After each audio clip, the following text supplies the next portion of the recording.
the basic language in which I am working. It's kind of a web of meanings and levels of meanings and material transformations from language to space to time framing to historical references.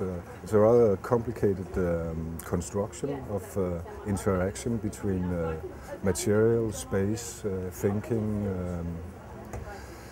and a lot of other stuff that I actually don't know what is. but so I kind of hard say when I started developing that language, because for myself it is an open language which is interconnected to levels of my thinking, my body and my life. So actually I would say it has taken me, I had birthday yesterday, it has taken me 45 years to develop this language. The kind of art pieces which I'm making now are perhaps related within a time frame of 15 years. And some of the pieces, for instance the umbrella at your show, it has some kind of circular re-references to my working process within the last 10 years. The picture material in the video files goes 10 years back. It reinterpretates itself within the last 10 years.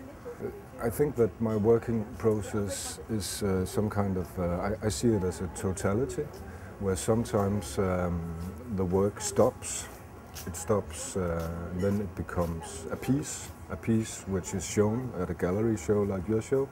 But then I would say if someone doesn't take that piece away from me, then it's still a part of my working process, and it will be incorporated in other works. And I also incorporate the pieces which are gone from me as photographic material. So I try to make an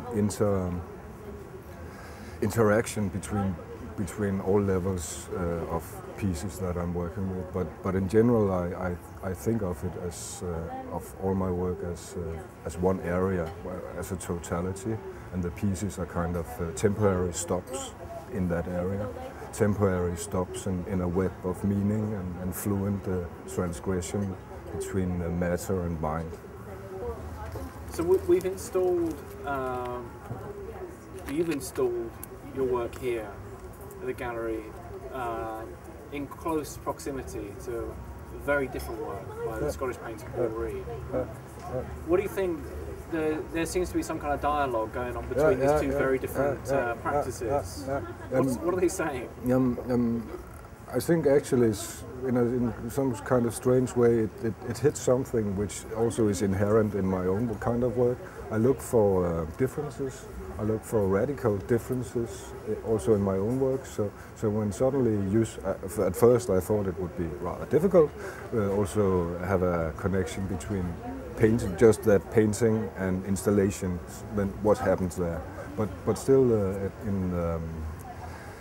in this clash between languages which are totally opposite, then the radicality of the opposition becomes